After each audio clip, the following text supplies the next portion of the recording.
आज हमारे मेहमान हैं, हमारे साथ आएंगे, पहुंच चुके हैं। कामरान नसीम साहब हमारे साथ भी स्टूडियो में पहुंचे हैं, जिनका ताल्लुक डिजिटल मीडिया के वो सदर भी हैं और बाग में बड़ी मौसर आवाज़ आजकल जाने जाते हैं। उनका ताल्लुक सोशल एक्टिविस्ट के साथ साथ बाकी भी जो आप कह सकते हैं कि सहाफ़त बड़ी अच्छे तरीके से और बड़ी जानदार किस्म की उन्होंने बाग में सहाफ़त शुरू की। उन्होंने एक इशू काफ़ी दिनों से रेज़ किया हुआ है, जिसके साथ मतलब उस इशू के साथ अगर हम बात करें तो वो सिर्फ उनका नहीं है, आम आदमी का, मज़दूर का, तनख्वाहदार तबके का। और इसके साथ साथ वो लोग भी मुतासर होते हैं जो ताजर हैं या कहीं ना कहीं से वो भी सारफ होते हैं।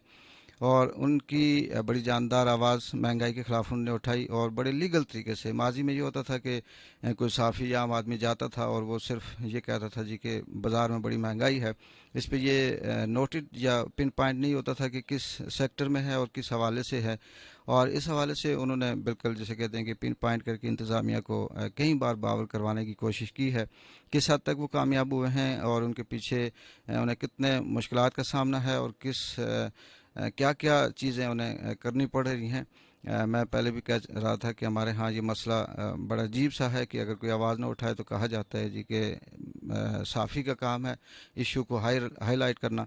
और जब साफ़ी कोई इशू हाईलाइट करता है तो उसे बहुत सी ऐसी सियासी हवाले से या ग्रुपिंग या कुछ भी कह लें कि उसमें करके उसे ये निशाना बनाया जाता है जी कि ये ब्लैकमेलर है, ये भत्ता लेने की कोशिश करता है, ये अपने आप को वो करता है। ये हमारी बदकिस्मती है कि जब एक आम आदमी की आवाज़ बनकर एक साफ़ी जब बात करने की कोशिश करता है तो उसको भी इस तरह से रोंदा जाता है, उसको निशाना बनाया जाता है कि वो बेबस हो जाता है, डिसहार्ट हो जाता है और फिर वो अपनी कोशिश जो आम आदमी के लिए, गरीब आदमी के लिए करता है, वो मजबूर हो जाता है कि उसको वो छोड़ दे। कामरान सिंह साहब, रेडियो FM 105 की स्टूडियो में आपको खुश आमदीद कहते हैं। और साथ ये भी बिल्कुल मैं पहले भी कह चुका था कि आज हमारे मेहमान थोड़े से मेरे ख्याल में शायद रश हुई हो जिसकी वजह से लेट हो गए। लेकिन आपकी जो आवाज़ है वो आजकल चारों तरफ गूंज रही है, क्या सोशल मीडिया पे भी देखें, रेडियो पे देखें, किसी टीवी प्रोग्राम पे देखें, होटल पे डिस्कस हो रही होती है, किसी क्लब में हो रही होती है, रास्ते में चलते हुए लोग गाड़ियों में आपकी आवाज़ को डिस्कस करते हैं। इससे बड़ी मौसर आवाज़ पे हम आपका साथ भी देते हैं और साथ अप्रिशिएट भी करते हैं, सराहते हैं आपकी इस कोशिश को, इस काविश को। ये बताइएगा कि इसमें अभी तक आप कहाँ तक पहुँचे, कितने कामयाब हुए और क्या क्या मुश्किलात आई। बहुत शुक्रिया इकबाल साहब। अच्छा, एक तो मैं सबसे पहले आपका शुक्रिया अदा करना चाहूँगा कि चूँकि मुझे अपने बाकी साथियों में से सबसे ज़्यादा अभी तक आपने सपोर्ट किया है। चूँकि आप 2-3 प्रोग्राम स्पेसिफिक इसी हवाले से मेरे साथ कर चुके हैं, बाकी भी साथी साथ देते हैं, वो भी मुख्तलिफ प्रोग्राम्स में हमारी बात भी होती है, लेकिन जिस तरह आपने स्पेसिफिक प्रोग्राम्स किए हैं मैं इसके लिए आपका बहुत शुक्रगुजार हूँ। Thank you. जहाँ तक आपने पूछा कि इस वक्त तक का स्टेटस क्या है या इस वक्त तक आप इसको किस नज़र से देखते हैं, तो एक तो बुरी खबर है मेरे पास आपके लिए और अपने साथियों के लिए, सामीन के लिए, कि वो ये कि मेरा जो पैशन, जो जुनून, जो जोश और जज्बा पहले दिन था वो आज नहीं है। और उसकी कोई वजह ये नहीं है कि मैं थक गया हूँ या मैं कोई बिक गया हूँ या झुक गया हूँ या मुझे कोई इस तरह की मायूसी हो गई है कि मैं किसी इस तरह के ये जो जिनके ख़िलाफ़ मैंने आवाज़ उठाई है मैं उनका साथ नहीं दे सकता। बल्कि मुझे सबसे ज़्यादा जो परेशानी है जिसको मैं ये समझता हूँ वो अपने उन्हीं सार्फिन से, अपने उन्हीं दोस्तों से है कि जिनका हमारा सबका ये कॉमन इशू है। अच्छा, वो इस तरह से है कि मुझे बहुत ज़्यादा अप्रिशिएट किया इस पे लोगों ने, मैं लोगों का बहुत शुक्रगुजार हूँ। बिलखसूस आप सोशल मीडिया देखें, जिस तरह आपने जिक्र किया, बाज़ार में, होटल्स में, हर जगह जहाँ मुझे लोग मिलते हैं, अल्हम्दुलिल्लाह बहुत लोगों ने मुझे अप्रिशिएट किया और मुझे इस बात का एहसास भी है कि ये एक ऐसा इशू था कि जिस पे यानी वो जो कहते हैं ना नब्ज़ पे हाथ रखना, ये उस तरह की बात थी। लेकिन जो थोड़ा सा एक स्टेप फॉरवर्ड था उसके अंदर मुझे बहुत परेशानी है कि जब इंतज़ामिया ने हमारी बात का नोटिस ले लिया और बड़े अच्छे तरीके से इसको एड्रेस कर लिया और उन्होंने अपनी रिट भी कायम कर ली, उन्होंने ये बाकायदा जो हमारी बेकर्स एसोसिएशन थी उन्होंने बहुत कोशिशें काविशें की, मैं इसमें भी समझता हूँ उनका राइट था, बेकर्स एसोसिएशन का हक है कि वो इंतज़ामिया के पास जाएँ, अपने आप को डिफेंड करें, अपनी एक्सप्लेनेशन दें, वजाहत दें। महंगाई है ओवरऑल, मैंने हमेशा ये कहा है। लेकिन जो दूसरी तरफ जो दूसरा एंड था सार्फिन का, कि इंतज़ामिया ने इतना आसान रास्ता बताया कि सिर्फ 3 नंबर्स दिए कि आपको अगर ये रेट लिस्ट फॉलो नहीं हो रही तो आप इसके ऊपर हमें कॉल करके अपनी जो कंप्लेंट है वो नोट करवा दें। कुछ नहीं करना, आपने बिल नहीं लेना, आपने एप्लीकेशन नहीं लिखनी, आपने कुछ और लंबे चौड़े तरद्दुद में नहीं पड़ना, कोई स्टैम्प पेपर साथ नहीं लगाना, कोई खुद दफ्तर में हाजिर नहीं होना। सिर्फ ये करना है कि आपने इस नंबर के ऊपर अपने नंबर से कॉल कर दें। अच्छा, ये भी नहीं कहा यार कि अपने असली नाम के साथ आप करें, करना चाहिए, अखलाकी जरूरत यही है। लेकिन मैं ये कहता हूँ कि वो कॉल करने में भी इस वक्त तक हमारा लोगों का रिस्पांस वो नहीं है जो मैं एक्सपेक्ट कर रहा था। लोग मुझे तो कॉल करते हैं कि हमने ये ब्रेड ली है जी फलां जगह से, महंगी ली है, ये मिठाई ली है, महंगी ली है। मैं उनको कहता हूँ कि ये 3 नंबर है, आप इन पे कॉल करिए। तो वो कहते हैं यार जानने वाला है, मोहल्लेदार है, रिश्तेदार है, अब हम उसके रेगुलर कस्टमर हैं। तो इस चीज़ की वजह से मुझे बहुत ज़्यादा, मैं ज़ाहिर है एक आप मायूसी तो मैं नहीं कहता, लेकिन पैसिव हो जाता है बंदा फिर, शायद इसीलिए इससे पहले भी हमारे साफ़ी दोस्त जो इस तरह की आवाज़ उठाते रहे फिर वो मायूस भी हो जाते रहे। तो चलें, जिस तरह आपने जिक्र किया, हमने थोड़ी डिफरेंट अंदाज में ये आवाज़ उठाई है, डॉक्यूमेंटेड अंदाज में उठाई है, और उसका असर भी नज़र आ रहा है। लेकिन मुझे इस बात का बहुत दुख है कि हमारे लोग अभी तक अपना रोल एज सारफ, जिनका ये मसला है, जिनके साथ ये जुल्म और ज़्यादती हो रही है, जिनको लूटा जा रहा है, वो लोग जो है तो वो आवाज़ उस तरह से प्रॉपर नहीं उठा रहे। और मैं समझता हूँ आपका जो आज का प्रोग्राम है, इसके बाद इंशाल्लाह इसमें बेहतरी आएगी और हमें लगेगा कि जो हमारे सारफ हैं वो भी बेहतर अंदाज में इसको मेरी उठाएं। कोशिश ये होगी कामरा साहब के ज़्यादा से ज़्यादा आप बात करें, और जो बात कर रहे हैं इस पे मैं बात करूंगा कि बहुत से ऐसे मैंने भी देखा है, बहुत से ऐसे लोग हैं जो जब कॉल करते हैं तो वहाँ नंबर बिजी मिलता है, वो उठाया नहीं जाता। और उस नंबर बिजी मिलने की वजह से आप ये कह सकते हैं कि एक शख्स एक बार अगर ट्राई करता है तो दूसरी बार वो फिर उस तरह से नहीं होता। ये भी तो एक इशू आता है। एक ब्रेक लेते हैं और ब्रेक के बाद फिर इस पे आप तफसीली बात करिएगा।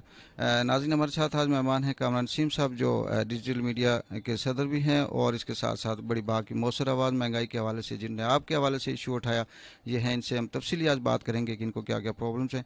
एक छोटी सी ब्रेक लेते हैं। कामरान साहब, मैं आपसे बात कर रहा था कि बिल्कुल आपने ये नंबर तो दिए हुए हैं, लेकिन देखें हमारे यहाँ ये भी बहुत बड़ा इशू है कि जब हम कॉल करते हैं तो कॉल उस वक्त बिजी मिलती है इस मेरी इतलात है कि रजिस्टर है। हम्म। और मैं जो बात आपको बताऊं कि बल्दिया की तरफ से मुझे कुछ इस तरह की वो मिली भी हैं कि वहाँ पे बाकायदा उनके पास व्हाट्सएप भी कुछ गए हैं पर्सनल, यानी ऑफिसर्स के पास, हम्म। और कॉल्स भी गई हैं। लेकिन मैं जो बात यानी जिस हवाले से मैं कह रहा हूँ कि अगर नंबर बिजी मिलता है, हम्म। अगर आपकी कॉल नहीं लगती है, कोई अटेंड नहीं करता, तो फिर ये चीज़ रिपोर्ट होती है ना। मुझे तो किसी ने अभी तक ये बात नहीं की कि हमने कॉल की थी अटेंड नहीं हुई। हम्म। अगर आपकी कॉल किसी ने अटेंड नहीं की, आप उसको सोशल मीडिया पे पोस्ट कर दीजिए, आप हमें बता दीजिए, साफ़ी दोस्तों को बताइए, हमें बताइए, हम इस इशू को भी उठाएंगे। लेकिन अभी तक इस तरह की बात हुई नहीं। मैं कह रहा हूँ कि कॉल्स करने का रेशो ही इतना कम है ठीक। कि इक्का दुक्का लोग कॉल्स कर रहे हैं, और वो भी यानी हमें इस बात से ये मैं इसलिए कह रहा हूँ कि हमारी एक्सपेक्टेशंस बहुत ज़्यादा थी। सही। हमने अपने एक प्रोग्राम में ये टारगेट भी दिया था, हमारे बाकी साफ़ी दोस्त थे, शहजाद साहब थे, यासीन साहब थे, यूसुफ साहब थे, हम लोगों ने,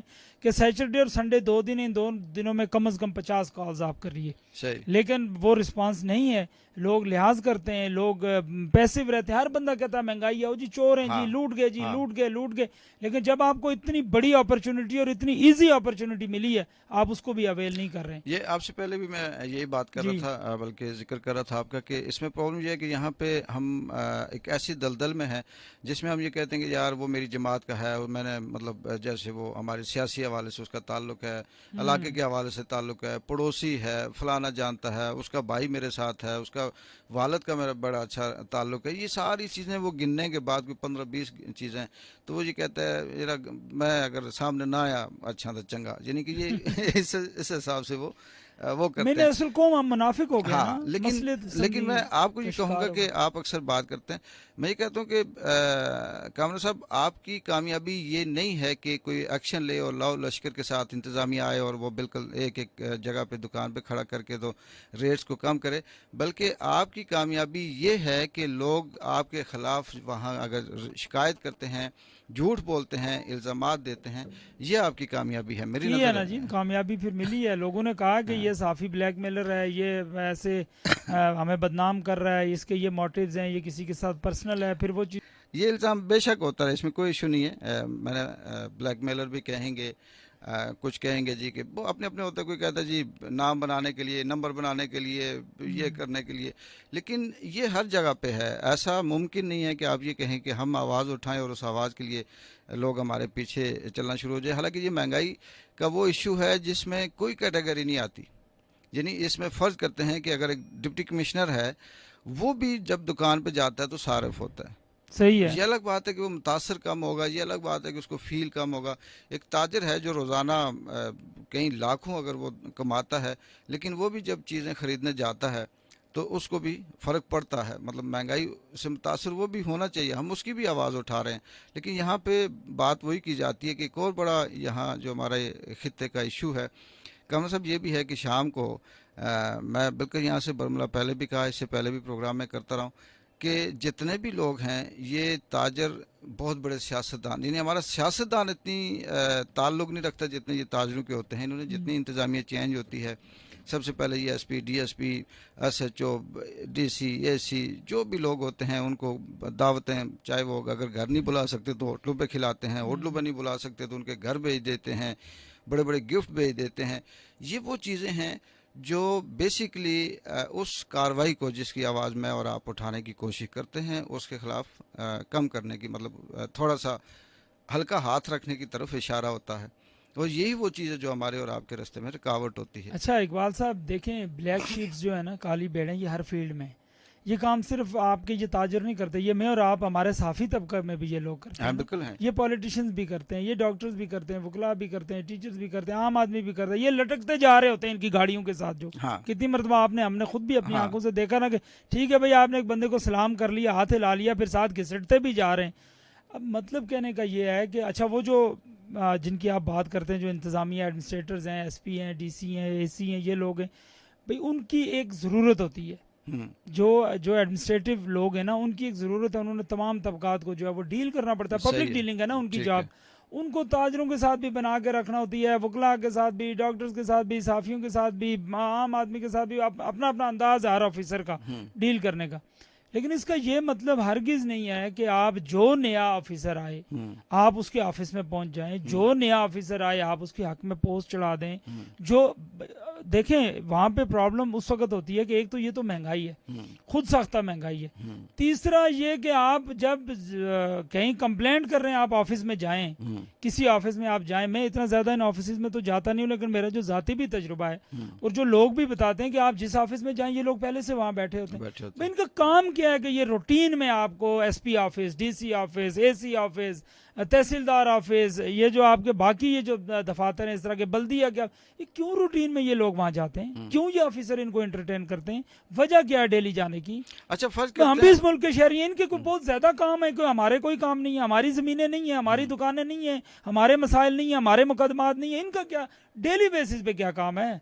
और फिर इनके अब क्या कहे बंदा। मैं लेकिन मैं ये कहूँगा कि चले ताल्लुक अच्छा भी होता है, कहीं ना कहीं ये कह सकते हैं कि थोड़ी सी लिफ्ट बेहतर मिल जाती है उस ताल्लुक की वजह से। लेकिन इसका मतलब ये नहीं है कि उस लिफ्ट से फ़ायदा उठा के, मैं ये कहता हूँ चले हम ताजरों की अगर बात करते हैं, ये इनका बेशक एक आम इंतज़ामिया के सिपाही से लेके तो डीसी तक का अगर ताल्लुक अच्छा है हो, लेकिन इसका मतलब हरगिज़ ये नहीं है कि वो उस ताल्लुक का नाजायज़ फ़ायदा उठा के चीज़ को, दो नंबर को एक नहीं, ये नंबर तो बना अब के। इंशाल्लाह हम नहीं करने देंगे। हाँ ये तो हमने तैयार किया है कि इस चीज़ को ख़त्म करेंगे कि कोई, मैं देखें, मैं आपको आपको पता है ना, हम दोस्त भी हैं, हम साफ़ी भी हैं, हम काम भी करते हैं। मैं इस बात के भी खिलाफ हूँ कि कोई साफ़ी अपनी गाड़ी पे, मोटरसाइकिल पे प्रेस की नंबर प्लेट लगाए, सही है। कोई वकील अपनी मोटरसाइकिल और गाड़ी पे एडवोकेट की नंबर प्लेट, वो जो फटी सी लगाता है, कोई डॉक्टर अपनी क्यों लगाते हैं? इसका मकसद क्या है?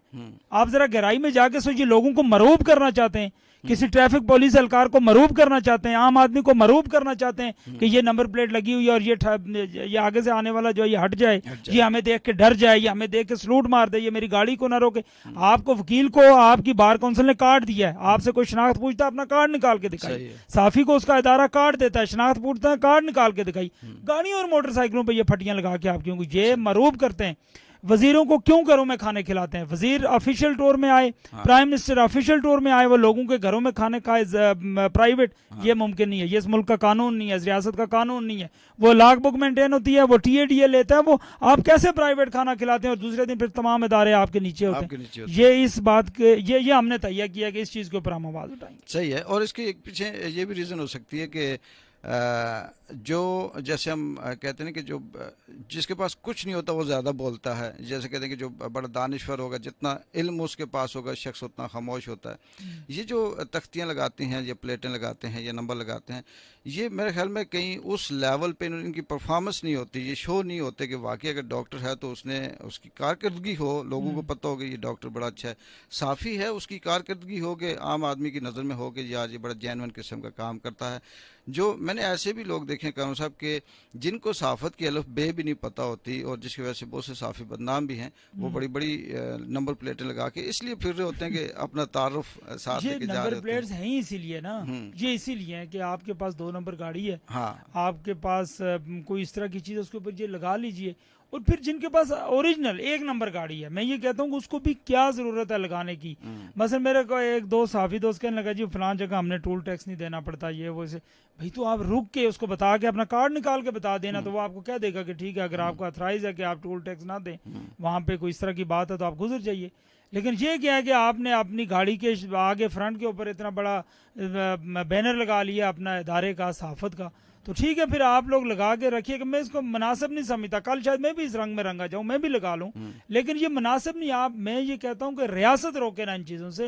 रियासत क्यों ये चीज़ें खुद जारी करती है? अगर तो कोई कानून है हमें बताएं कि ये कानून है कि हर बंदा अपनी जो है वो, ये देखें ना, आप एक गाड़ी लेते हैं, उसकी जो आप नंबर लेते हैं, नंबर बिकते हैं ना, बाकायदा बिल्कुल खरीदते बिल्कुल। हैं। हाँ। जिनके पास ज्यादा पैसे हैं, जिनको ज्यादा शौक है, ये जो 1 शन या 786 या इस तरह के नंबर अपने हल्के के, अब लोग हाँ। गाँव के भी नंबर लगाते हैं, तो पैसे दे के खरीदते हैं ना। तो ये क्या बात है कि ये जिसको दिलाए वो प्रेस की नंबर प्लेट लगा ले, अच्छा। इनसे भी पैसे लें, फिर हाँ। लाखों रुपया लें, लगाएं। अच्छा, थोड़ा सा हम टॉपिक से हट के, आपका आज भी मेरे ख्याल में आपने कोई एप्लीकेशन दी है। माजी में कमर साहब हमने देखा कि हम भी उस ग्रुप में रहे या उसी फील्ड में रहे, बहुत सी ऐसी कंप्लेंट्स आती थी और जाते थे एसी को, डीसी को या एसपी को, एसएचओ को कॉल की, प्रेस क्लब से बैठ के, जी साहब जी फलां जगह पे ये महंगाई हो रही है, साहब जी फलां जगह पे ट्रैफिक जाम है, फलां जगह पे पार्किंग गाड़ी जो है वो गलत खड़ी है, या फलां जगह पे बेकरी के अंदर 2 नंबर चीज़ें हैं, सफाई नहीं है। इस तरह से वो बहुत सी चीज़ें होती रही हैं। लेकिन आपने बड़ा प्रॉपर जेन्युइन तरीके से एप्लीकेशन दी और एप्लीकेशन को फॉलो अप करना, फिर उससे यानी जिसे कहते हैं कि जब आप दूसरी एप्लीकेशन देते हैं तो उस पर पहली वाली का भी रेफरेंस लिखते हैं। ये आप असल किस में बात सेंस यह है में? कि मैं समझ गया कि आप जो बात पूछना चाह रहे हैं कि ये कोई नया तरीका नहीं है, हम्म। असल तरीका यही है। हम्म। ये आप देखेंगे कि इससे पहले जो लोग हम शोर मचाया करते थे ना, महंगाई है या फलां जगह कोई भी वायलेशन हो रही है, हम्म। तो जो इन पोजीशंस पे जो लोग बैठे होते हैं ना, उनको भी कुछ सपोर्टिव डॉक्यूमेंट चाहिए ना आपकी इन चीज़ों के साथ, सही। कि ये पैनिक है, ये प्रॉब्लम है, ये कोई बात है। वो भी ये चाह रहे होते हैं कि यार कोई रिटर्न शेप में चीज़ दें, सही। क्योंकि इतनी इखलाकी जरूरत नहीं है। सही। और दूसरा, लापरवाही भी, हमारे पास इतना वक्त भी नहीं है ना, क्योंकि हाँ। हम सारे ही मसरूफ हैं, काम कोई नहीं है लेकिन है हम मसरूफ हैं। हाँ। तो इस तरफ कोई जाता नहीं है, और फिर मौसर इकदाम भी नहीं हो सकते इसी वजह से। हाँ। मैंने ये सोचा कि चूंकि मेरा खुद थोड़ा बहुत ताल्लुक रहा है, मैं कुछ सर्विस वगैरह छोटी मोटी की है, तो मैंने ये समझा कि इसको बाकायदा डॉक्यूमेंटेड शेप में किया जाए, ताकि जो हमारी एडमिनिस्ट्रेशन है, जो हमारी प्राइस कंट्रोल कमेटी है, जो बात वो चाह रहे हैं उनको भी सपोर्ट मिले। सही। और मेरे पास ये भी इतलात हैं, आपको पता है मैं कभी नहीं गया चेयरपर्सन साहिबा के पास या सेक्रेटरी साहब के पास जो प्राइस कंट्रोल कमेटी के हैं, या डिप्टी कमिश्नर साहब के पास, लेकिन जो जराए हैं वो ये बताते हैं कि उनको भी इस चीज़ से सपोर्ट मिली है, उन्होंने अप्रिशिएट किया, वो इस बात को अपने लिए तावन समझते हैं कि किसी ने हमें, इवन जो हमारे म्यूनसिपल कॉर्पोरेशन के जो लोग हैं वो भी, सही। कि रिटर्न शेप में चीज़ें आ रही हैं, इखलाकी जरूरत पैदा हो रही है, लोग बात कर रहे हैं, इसके ऊपर आवाज़ उठा रहे हैं, और साथ में हमें डॉक्यूमेंटेड चीज़ें दे रहे हैं जो हम भी आगे किसी को दिखा सकते हैं। क्योंकि आपको पता है जॉब के अंदर हर बंदा अपनी एक प्रोग्रेस भी शो करता है, अपना एक रिकॉर्ड भी शो करता है, भेजते हैं लोग आगे पीछे। तो आज का तो व्हाट्सएप ग्रुप्स बने हुए हैं, उनमें फौरन भेजना पड़ता है, यानी एक नायब तहसीलदार से लेकर प्राइम मिनिस्टर तक उस व्हाट्सएप ग्रुप में लोग शामिल हैं सारे। तो इसलिए लोग अपनी प्रोग्रेस भी भेजना चाह रहे होते हैं कि ये एक एप्लीकेशन आई थी, मैंने इसके ऊपर ये कार्रवाई किया, तो ये उनके लिए हमारी तरफ से एक सपोर्ट भी है और एक जो प्रॉपर वे है वो भी है। तो इसलिए इसको हम इख्तियार करना भी मैंने इसलिए ज़रूरी समझा कि कल आपकी ब्यूरोक्रेसी, कल आपकी एडमिनिस्ट्रेशन, ये वो भी ये बात, इस बात को समझें कि लोग विजिलेंट हैं, लोग चौकस हैं, लोग मुतारक हैं। इतनी भी बात नहीं है कि लोगों को प्रॉपर फोरम का भी पता नहीं है। हमें भी सारी बातों का नहीं पता, जहाँ नहीं पता होता हम पूछ लेते हैं किसी से कि मुझे इस इशू को कहाँ पे उठाना चाहिए। तो अब कहने का मतलब ये है कि जो आपका सवाल है कि इसको क्यों किया है, वो इसलिए किया है कि ये प्रॉपर फोरम्स हैं, और ये हमारे जिन लोगों ने इन चीज़ों का नोटिस लेना है, ये उनके लिए भी एक सपोर्ट है। उनके पास भी एक डॉक्यूमेंट है कि उनके पास बेकर्स एसोसिएशन गई ना सारी, उन्होंने निकाल के दिखाया कि ये एप्लीकेशन जी, ये इल्जामात, ये इनके ऊपर हमने कार्रवाई करना थी, आप अपनी रेट लिस्ट खुद नहीं जारी कर सकते, ये हमारे पास कंप्लेंट आई है कि आपने खुद जारी किया, सारिफ की कंप्लेंट। वैसे कभी मैं ये चाहता हूँ कि अगर इंतज़ामिया से बंदा ये भी बात करे कि एक आम आदमी को भेजे, तो वो फ़र्ज़ करते हैं कि वहाँ से शुरू करे और डबाड़ी से, टमाटर पूछे जी कि किस तरह से किलो हैं, हैदरी चौक में पूछे किस तरह से किलो हैं, लें बाकायदा अड्डे पे लें किस तरह से हैं, बाज़ार में इनको बिल्कुल मुख्तलिफ रेट मिलेंगे। इसी तरह बेकरियों की जो चीज़ें हैं वहाँ से शुरू करें लेना और यहाँ तक आएँ। और इस बाकी जो फ्रूट हैं या जो आम कामन चीज़ें हैं, चीनी हो गई, आटा हो गया, घी हो गया, इस तरह की चीज़ें, तो वो जब पूछेंगे तो फिर मेरा नहीं ख्याल कि फिर किसी को शिकायत करने की ज़रूरत पड़ेगी। वो खुद ब खुद अंदाज़ा हो जाएगा कि एक चीज़ यहाँ पे इतने की मिल रही है, दूसरी जगह पे 5 रुपये महंगी है, तीसरी जगह पे 5 रुपये सस्ती है। ये फिर आप समझते ना, हमारे यहाँ इतना काम करने का अभी रिवाज नहीं है ना। हम्म। अभी हम उस तरह से कोई पब्लिक सर्वेंट तो नहीं बने ना। हम तो, हम में से हर बंदा, आप मुझे बताएं ना कि मैं और आप अगर गवर्नमेंट जॉब चाहते हैं, क्यों चाहते हैं? ये सुकून के लिए जाते अपने हैं। लिए जाते हैं ना। हाँ मेरी नंबरदारी हाँ होगी, मेरी अच्छी सैलरी होगी, मेरा हाँ अच्छा इख्तियार होगा, हाँ मेरा अच्छा ताल्लुक होगा, मेरी अच्छी हाँ ठूं ठां होगी। हम्म, हम इसलिए तो कभी भी नहीं चाहते कि मैं पब्लिक सर्वेंट बन के लोगों की खिदमत करूंगा, ये हाँ सोच के तो कभी हम जॉब नहीं लेते। हाँ तो इसलिए अब उसका दूसरा तरीका फिर यही है कि आप उनको अपनी तरफ माइल कीजिए, उनको इंगेज कीजिए कि सही है। जनाब सैलरी आप लें, गाड़ी आप लें, ये रियासत ने आपको गाड़ी, ये वो जो नीली बत्ती क्या कहते हैं इसको, वोटर वगैरह, ये चीज़ें, ये इख्तियार, ये साथ बैठा हुआ गन मैन, ये साथ में 4-6 स्टाफ, ये किस लिए दिए हैं? हम्म, ये कमिश्नरी निज़ाम सारा बिलखुसूस ये किस लिए है? किस लिए? ये इसीलिए है कि आप लोगों की बेहतर तौर पे प्रॉम्प्ट रिस्पांस कर सकें, फौरन सही। आप लोगों की खिदमत कर सकें, कोई पैनिक क्रिएट होने से पहले। हाँ तो इसके लिए अब फिर हमारे यहाँ थोड़ा सा अपने रवैयों को भी चेंज। मैं आपको एक बात बताऊँ, थोड़ा सा हम इररिलेवेंट हो जाएंगे, लेकिन हमारे इदारे भी, जब आप किसी को, मैं डीएमजी ग्रुप की इतनी बात नहीं करूंगा चूंकि वहाँ फिर तरबियत का निज़ाम मौजूद है, लेकिन सही। वहाँ थोड़ा रवैयों का इशू ज़रूर है। लेकिन आपके ये बाकी इदारे, सेक्रेटेरिएट ग्रुप जो है, ये बाकी टीचर, ये कोई ट्रेनिंग नहीं है। पहले दिन आप जाते हैं, अपनी वो ज्वाइनिंग रिपोर्ट देते हैं, आपको बिठा देते हैं, वो उधर बैठे जी 6 महीने साल आपको कोई काम ही नहीं देते, हाँ मुफ्त की रोटियां तोड़ते रहे। जब आपको सही करके जंग लग जाता है, हाँ उस वक्त आपको काम देंगे, उस वक्त तक आप जो उनसे पहले वाले होते हैं उनके रंग में ढल चुके होते डल हैं, चुके तो होते फिर हैं। काम नहीं होता। पहले दिन जो इंसान का जोश व जज्बा होता है, जब उसकी जॉब होती है, वो जोश व जज्बा 1 साल के बाद नहीं रहता, चूंकि नहीं जब वो रहता। अपने इर्द गिर्द देखता है तो फिर उसकी ये हालत हो जाती है। अब कहने का मतलब ये कि हमें बहुत सारे कामों में बड़े ऑपरेशन की ज़रूरत है। ये छोटी मोटी सर्जरी से या छोटी मोटी मेडिसिन से ये चीज़ ठीक नहीं होगी। लेकिन बहरहाल हमने कुछ चीज़ों पे, हम साथियों दोस्तों ने मिल के एफर्ट स्टार्ट की है। आज जो नई एप्लीकेशन जिसका आपने जिक्र किया, उसमें भी यही किया कि बेकर से अब आगे की बात की है, आगे की बात ठीक सही है। उसमें हमने कुछ और चीज़ों को पॉइंट आउट किया। हमने ये जो हेयर ड्रेसर्स हैं, हाँ hair dressers association, barber association जो है, हाँ लोगों को लूट रहे हैं। सही। कैसे लूट रहे हैं कि एसी ऑफिस से, मैंने पहले भी इसकी निशानदेही की थी, एसी ऑफिस से एक रेट लिस्ट जारी हुई साबिक एसी के दौर में, उसमें बच्चों की कटिंग का कोई जिक्र नहीं था। अब वो बड़ों से भी 100 रुपया रेट लिखा हुआ था, यानी बड़ों का 100 रुपया, 2 साल के बच्चे से लेके 100 साल के फर्द तक एक ही रेट। एक ही। फिर उस पे क्यामत मजीद ये कि अब 150 से 250 रुपया ले रहे हैं हेयर ड्रेसर्स। रेट लिस्ट लगी हुई है सामने। मैं आपको एक बात बताऊं, ये 2 दिन पहले एक वाकया हुआ हमारी इस कैंपेन के दौरान। एक नौजवान ने बाग में, उसके स्पेसिफिक भी उसकी एप्लीकेशन दूंगा, ये मुझे अभी याद भी आई है, मैं भूल भी गया, वरना आज ही आप और मैं गए थे, आज ही दे देते, कि उस नौजवान ने बाल कटवाने के बाद उसको कहा, जब वो 150 रुपया लेने लगा तो उसने कहा कि रेट तो 100 रुपये है। तो उसने उसके साथ ज़बरदस्ती वगैरह की है, जो भी बात थी जिस तरह। उस नौजवान ने किसी के रेफरेंस से मुझे फ़ोन किया। अच्छा, मुझे फ़ोन किया तो मैं, चूंकि आजकल इशू बर्निंग इशू है तो लोग रब्ता करते हैं, मैंने उनको कहा जी कि ये 3 नंबर हैं, आप किसी एक नंबर पे कॉल कर लें। अच्छा, वहाँ मौके पे वो जो दुकान का मालिक है वो भी बैठा हुआ था, जिसमें वो बार्बर शॉप बार्बर कर, वो कहने लगा जी आप ना करना जी, तो हमारी मोहल्ले की बात है, तो मैं उससे बात करता हूँ जी, तो ये है वो इस तरह हो जाएगा। उसका वो किराएदार था ना। अच्छा, उसने मुझे वापस फ़ोन किया जी कि ये फलां साहब दुकान के मालिक ये बात कह रहे हैं। मैंने कहा बस आप मसलियत का शिकार हो जाए, आपने रिश्ते ताल्लुक पालें। खैर वो मालिक गया, जो दुकान का मालिक था, उसने जाके, मुझे नहीं पता फिर क्या बात की, लेकिन अब मैं समझता हूँ कि उसने तो शायद उसको मजीद यानी वो भड़काया, जिसको कहते हैं, तो प्रोवोक किया होगा। उसने ये किया कि वो नौजवान दूसरे तीसरे दिन उस बार्बर की शॉप के सामने से गुजर रहा था, उसने बार्बर ने उसको बुलाया। वो बार्बर है भी गैर रियासती है, यहाँ बाग का नहीं है, पंजाबी है। ठीक। उसने उस लोकल नौजवान को बुलाया, बुला के उसको गालियां दी, उसके साथ बदतमीजी की और उसको कहा तुम्हारी औकात ही 50 रुपए की है, तो मेरी शिकायत करते हो कि 100 रुपए के ऊपर। यानी अब आप मुझे ये बताएं कि उस बार्बर को उस मालिक की आशीर्वाद हुई तो उसने ये बात की, उसने कहा कि इसने तुम्हारी शिकायत की, इसकी क्या औकात है, तुम दबाओ इसको ये। और उसने उस लड़के को, उस नौजवान को जो है तो उसको गालियां दी बाकायदा बुला के।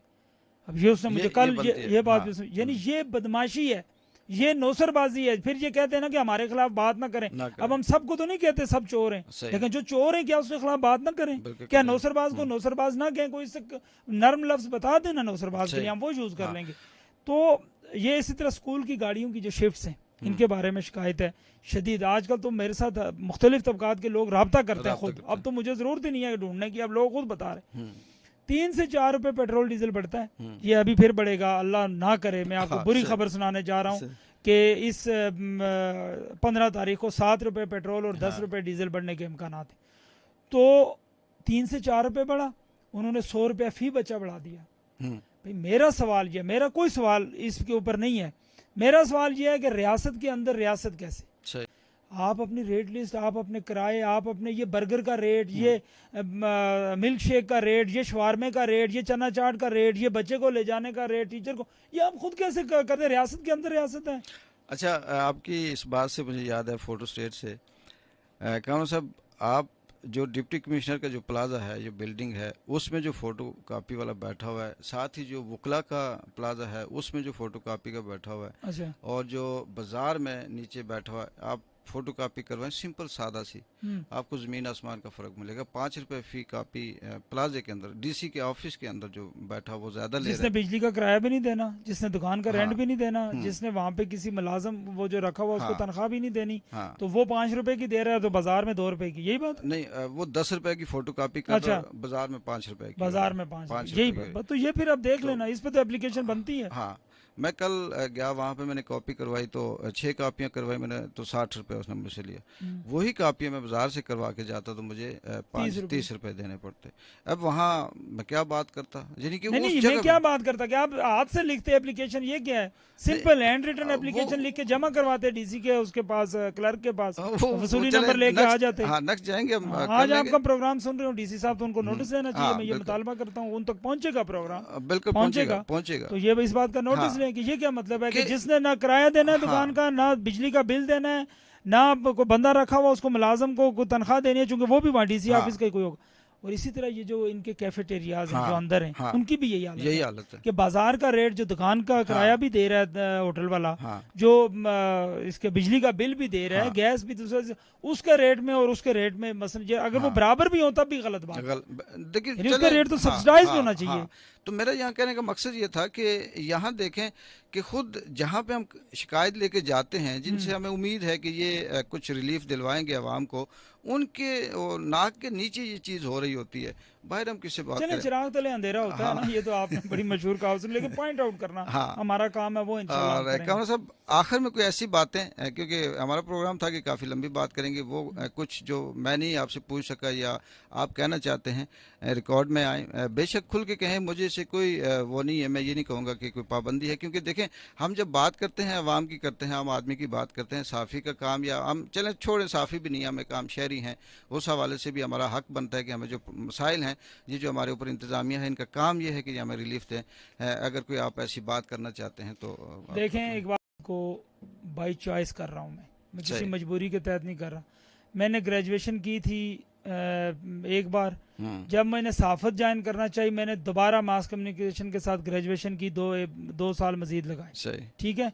उसके बाद मैंने एमएससी किया मास कम्युनिकेशन में, इसलिए कि मैं सहाफ़त करना चाहता था। बाद में मेरी गवर्नमेंट जॉब हो गई, मुझे मौका नहीं मिला। वो जब डिस्टर्ब हो गई तो मैंने जिस फील्ड को अपने लिए चॉइस किया था, मैं उस फील्ड में आ गया। मैं किसी से बता लेने के लिए, किसी से रिश्वत लेने के लिए, किसी को ब्लैकमेल करने के लिए ये काम नहीं कर रहा, ठीक है। मैं ये काम सिर्फ और सिर्फ मफाद आमा के जो मसाइल हैं उनको इंडिकेट करने के लिए कर रहा हूँ। बिलखुसूस ये जो अभी महंगाई की बात या जिन इश्यूज पे हम बात करें, मेरी लोगों से ये अपील है कि खुदारा आप ये समझना छोड़ दीजिए कि कामरान का अपना कोई जाती मसला है।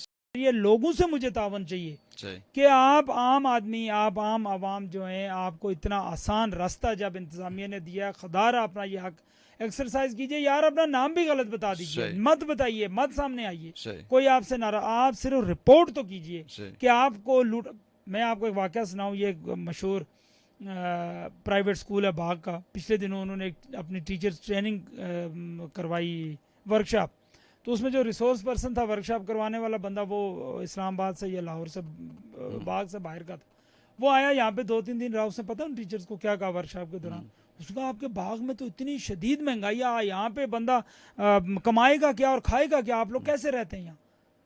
ये मेरी राय नहीं है, ये उस बंदे की है जो 2 दिन बाग में रहा है, जो दिन को वर्कशॉप क्लास लेता है, शाम को होटल पे आके उसने चाय पी है या अपने लिए कोई चीज़ खरीदी है यहाँ से छोटी मोटी, क्या खरीदा होगा, रेजर खरीदा होगा, शेविंग रेजर, फ्रूट लिया होगा, हम्म, या कोई दूध का या जूस का डब्बा लिया होगा, या चाय का कप पिया होगा, और हम्म, क्या लिया होगा उसने? हाँ, खाना हाँ, पीना तो उसको दिया होगा जिन्होंने उसको हायर किया। बिल्कुल। अब ये राय है, तो आप मुझे बताएं ना। मुझे जिम्मेदार तरीन ऑफिसर है हमारी एडमिनिस्ट्रेशन का, बाग की एडमिनिस्ट्रेशन का, 2 दिन पहले वो एबटाबाद गया। हम्म, एबटाबाद में हमारे बाग वालों की बेकरियों पे गया। हम्म, उन बाग की बेकरी वालों ने कहा यार हम भी बाग से हैं, हम भी यहाँ बेकरियां करें, लेकिन जो रेट्स बाग की बेकरियों के हमारे तो होश उड़ गए। हम्म, वो भी यानी कहते हैं कि हम खुद बाग के हैं, लेकिन जो कुछ बाग में हो रहा है ये तो कहीं भी नहीं है। 250 रुपया किलो मिठाई आज भी एबटाबाद में अच्छी, आप फ्रेस्को से जाके ले लें सही। यार। ये हमें कहते हैं लग्जरी आइटम्स हैं, ये बातें करते हैं, हमें बहुत ये उल्लू का पट्टा समझते हैं सही हमें है, सारफ को। ऐसे ये ही। समझते हैं हाँ, कि मैदे का रेट इनको पता है, सिर्फ हाँ, ऑयल का रेट इनको पता है, इनको पता है। चीनी का रेट इनको पता है, और हम बिल्कुल उल्लू के पट्टे, हमें हाँ, ये जिस रेट में दे दें हम ले जाएंगे। ऐसा सही। नहीं है। इनको ये बात हमने अभी ये समझाई भी है, अभी भी ये शिकायत है, आज भी ये शिकायत है कि ब्रेड 120 रुपए की मिल रही। इन्होंने एक और बड़ी चालाकी किया, मैं आपको वो बताता हूँ। मुझे इस दौरान अंदाजा हुआ कि बाग में मोस्टली लोग छोटी ब्रेड लेते हैं। हाँ, गुर्बत भी है तो छोटी फैमिलीज जो होती हैं वो हाँ, छोटी लेती हैं। बड़ी ब्रेड या वो लोग लेते हैं, ऑफिसर लोग लेते हैं, या बड़े कारोबारी हाँ, लेते हैं जो दो दो चार चार भी ले जाते हैं। वो इतना रेट्स पूछते भी नहीं। इन्होंने ये किया कि वो छोटी ब्रेड 60 की और बड़ी 120 की देते हैं।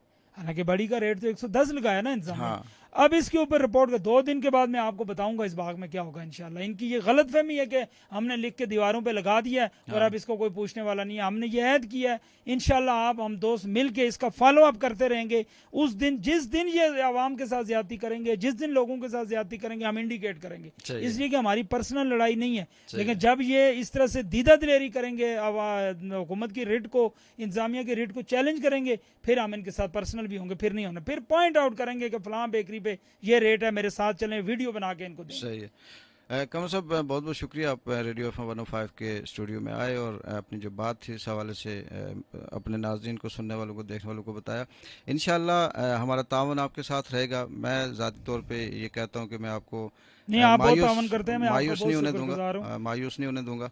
जहाँ भी बात हुई फॉलो अप भी साथ साथ करेंगे और करते रहेंगे। यही हमारी कामयाबी, यही है कि लोग हमारे ख़िलाफ़ बात करेंगे, लोग हमें इल्ज़ामात देंगे, बहुत सी ऐसी चीज़ें हमारे मत्थे लगाएंगे। बेशक लगाते रहें। हमारा किसी के पास सबूत है बत्ता लेने का, वो लेके बिल्कुल किसी के पास हाँ चले जाए। सही किसी है। के पास कोई ऐसी रिकॉर्डिंग मौजूद है कि हमने उससे पैसे मांगे हों या ऐसी कोई बात की हो, वो बिल्कुल करे। ज़ुबानी किसी से बात की है, वो जाके बात कर सकता है। हमारा काम है, जो हमारी ड्यूटी है, हम जहाँ पे अगर ये कर सकते हैं तो ये निशानी सिर्फ खाली उसकी नहीं है, बेकर एसोसिएशन की नहीं है। जो भी आइटम्स हैं, जिस हिसाब से भी हैं, हम हर एक की बात करते रहेंगे। पार्किंग के हवाले से भी बहुत सी है, मतलब इस बात पे बात हुई है, लेकिन वो भी मुश्किल है क्योंकि काफ़ी लंबा प्रोजेक्ट है। लेकिन जहाँ जहाँ निशानदेही, आज भी हम, मैं और आप जा रहे थे तो दो दो रिक्शे सड़क पे खड़े हैं एक साथ, तो तीसरी गाड़ी वहाँ गुजर नहीं सकती, पैदल बंदा गुजर नहीं सकता।